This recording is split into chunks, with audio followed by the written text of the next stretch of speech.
কে দেখলাম কে আসলো, কে আমাকে চাপ দিল রে হাত খাদিজা।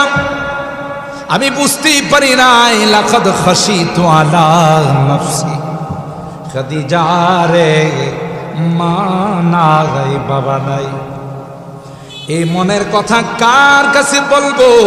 খাদিজা তোমার কাছে মনের কথাটা শেয়ার করলাম। খাদিজা আমার কম্বল দিয়া জড়াইয়া ধরো রে, আমি আমার কাছে ভয় লাগতেছে। আম্মা জান খাদিজাতুল কুবরা রাদিয়াল্লাহু তাআলা আনহা ছেলে কোনো বিপদে পড়লে মার কাছে কয়, বাবার কাছে কয়, বাবা সান্ত্বনা দে না, এটা কিছু না, কাইটা যাইব। মা সান্ত্বনা দে, একবার বিপদ আসছে 10 বার আল্লাহ উন্নতি দিবে। বাজান টেনশনের কোনো কারণ নাই। পয়গম্বর কার কাছে বলবে গো?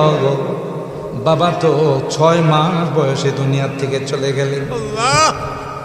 যখন মার পেটে 6 মাস, তখন তো বাবা দুনিয়াতে নাই। কবর জিয়ারত করতে গিয়া মা কেউ জনমের তরে হারাইলে।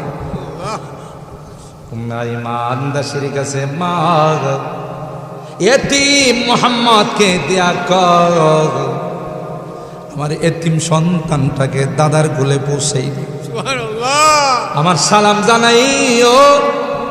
আর বলি দিও বৌমা আসে সালাম জানাইছে গো, আর কোনদিন বৌমা তোমার কাছে আসবে না।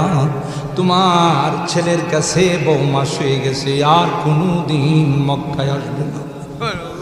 পয়গম্বর শিশু মানুষ বুঝে না, মা শুয়ে আছে, মা বিদায় নিয়ে চলে গেছে, পয়গম্বর বলতে পারে না তাকে, মা তুমি কি আর মক্কায় যাইবা না? কেন উঠো না?